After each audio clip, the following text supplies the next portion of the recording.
जनवरी 2025, दिल्ली। ऋषभ सिंह एक एंटरप्रेन्योर अपने ऑफिस में बैठा था। उसके सामने टेबल पर चार अलग अलग फोन्स रखे थे, दो आईफोन्स और दो एंड्रॉइड्स। उसने चारों फोन से एक ही वक्त पर एक ही लोकेशन के लिए उबर बुक करने की कोशिश की। जो रिजल्ट उसने देखा वो शॉकिंग नहीं, स्कैरी था। जिस फ़ोन की बैटरी लो थी उस पर राइड का प्राइस बाकी फ़ोन्स के मुकाबले ज़्यादा था। इवन आईफोन यूज़र्स को एंड्रॉयड यूज़र्स से ज़्यादा प्राइस दिखाया गया for the exact same ride. ये कोई ग्लिच नहीं था, इसे कॉर्पोरेट दुनिया में कहते हैं सर्वेलेंस प्राइसिंग। कंपनीज प्रोडक्ट का प्राइस नहीं देखती, वो आपको देखती हैं। वो जानती हैं कि आपकी बैटरी 5% है और आप मजबूर हैं। Welcome to Arthaniti. आज हम बात करेंगे उस एआई सिस्टम की जो प्राइस प्रोडक्ट को देखकर नहीं बल्कि आपकी जेब देखकर तय करता है। इस प्राइसिंग मॉडल को समझने के लिए हमें एक बेसिक इकोनॉमिक कॉन्सेप्ट समझना होगा, कंज्यूमर सरप्लस। मान लीजिए आपको बहुत जोर से प्यास लगी है। आप एक पानी की बोतल के लिए 50 रुपए तक देने को तैयार हैं, लेकिन दुकान पर वो बोतल 20 रुपए की मिल रही है। आपने 20 दिए जबकि आप 50 दे सकते थे। ये जो 30 रुपए बचे, इकोनॉमिक्स में इसे कंज्यूमर सरप्लस कहते हैं। कंपनीज की नज़र इसी 30 रुपए पर है। उनका मकसद है परफेक्ट डायनेमिक प्राइसिंग, यानी अगर आप 50 दे सकते हैं तो आपसे 50 ही लिए जाएं, और अगर कोई स्टूडेंट सिर्फ 20 दे सकता है तो उससे 20 लिए जाएं। पहले एक दुकानदार आपका चेहरा देखकर प्राइस नहीं बढ़ा सकता था, but today data is the new oil. Apps like Uber, Zomato और Amazon हैव योर डेटा। वो जानते हैं आप कहाँ रहते हैं, आप कौन सा फ़ोन यूज़ करते हैं, आपकी सैलरी कितनी हो सकती है, और हाँ, इवन आपकी बैटरी लाइफ कितनी बची है। लेकिन इसकी शुरुआत कहाँ से हुई? चलिए रिवाइंड करते हैं 1970s में। ये कहानी शुरू होती है 1970s अमेरिका में। तब तक फ्लाइट टिकट्स के प्राइसेस गवर्नमेंट फिक्स करती थी, कंपटीशन जीरो था। लेकिन 1978 में आया एयरलाइन डीरेगुलेशन एक्ट। एयरलाइंस को पहली बार प्राइसिंग फ्रीडम मिल गई। इस फ्रीडम का फायदा उठाया अमेरिकन एयरलाइंस ने, जिन्होंने दुनिया का पहला एल्गोरिथम बनाया, यील्ड मैनेजमेंट। इसका लॉजिक बहुत सिंपल था। अगर फ्लाइट खाली है, प्राइस गिरा दो ताकि सीट्स भर जाए। अगर फ्लाइट फुल हो रही है, प्राइस बढ़ा दो ताकि प्रॉफिट मैक्सिमाइज हो। और जो businessman last minute ticket book कर रहा है, उससे सबसे ज्यादा चार्ज करो। इस एक आइडिया ने अमेरिकन एयरलाइंस का रेवेन्यू 6 से 8% बढ़ा दिया, बिना एक भी नई फ्लाइट उड़ाए। यही वो मॉडल है जो आज इंडिगो और एयर इंडिया यूज करते हैं, जिसे हम और आप आज डायनामिक प्राइसिंग कहते हैं। हमने इसे नॉर्मल मान लिया है, लेकिन अब कहानी बदल रही है। 2000s में जब ई कॉमर्स बूम आया तो गेम पूरी तरह बदल गया। Amazon ने रियलाइज किया है कि डिजिटल वर्ल्ड में प्राइस बदलने के लिए कोई स्टिकर चेंज नहीं करना पड़ता, बस कोड बदलना होता है। उन्होंने एक्सपेरिमेंट्स किए, सेम डीवीडी का प्राइस अलग अलग यूजर्स को अलग दिखाया। Result, profit maximisation. लेकिन असली रेवोल्यूशन लेकर आया उबर 2012। उबर ने इंट्रोड्यूस किया सर्च प्राइसिंग।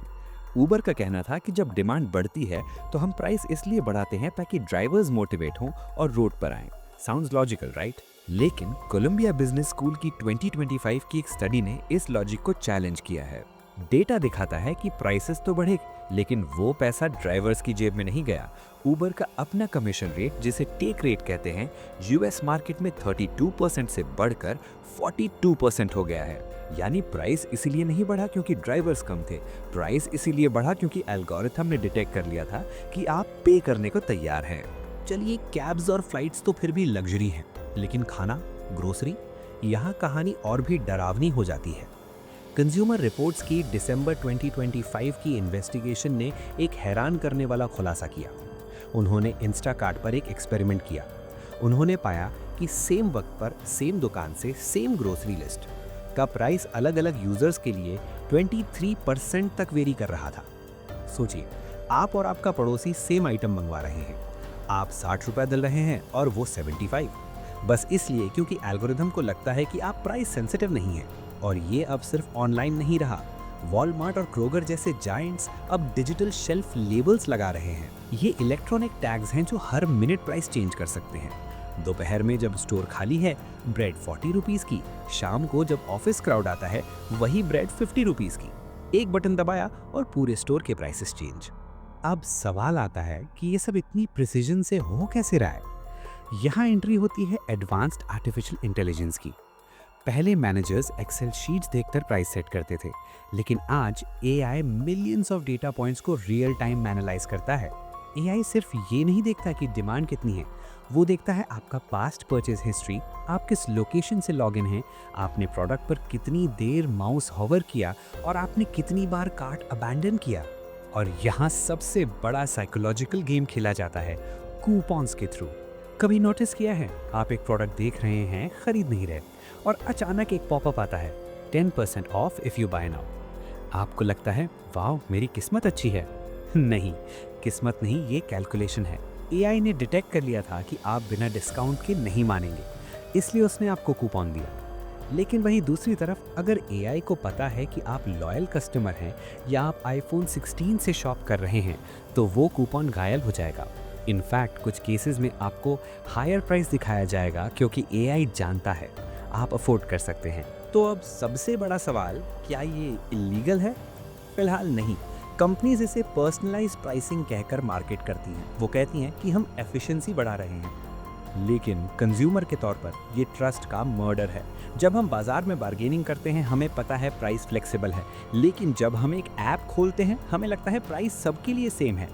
सर्वेलेंस प्राइसिंग उस भरोसे को तोड़ता है। तो आप क्या कर सकते हैं? इन 3 चीज़ों का ध्यान रखें ताकि एल्गोरिदम आपको लूट ना सके। Number 1, compare. महंगी परचेजेस जैसे फ्लाइट्स या होटल्स के लिए हमेशा इनकॉग्निटो मोड यूज करें या अपने फ्रेंड की डिवाइस से प्राइस क्रॉस चेक करें। Number 2, the battery hack. मजाक नहीं, अपनी फोन बैटरी फुल रखिए जब आप कैब बुक कर रहे हो। एआई को सिग्नल मत दीजिए कि आप मजबूर हैं। Number 3, patience. अगर ऐप हाई डिमांड दिखा रहा है तो सिर्फ 10 मिनट वेट करें। अक्सर एल्गोरिदम प्राइस ड्रॉप कर देता है जब वो देखता है कि आप राइड बुक करने के लिए डेस्परेट नहीं हैं। हम एक ऐसी दुनिया में जा रहे हैं जहां हर इंसान के लिए प्राइस अलग होगा, और इस दुनिया में अवेयरनेस ही आपकी सबसे बड़ी करेंसी है।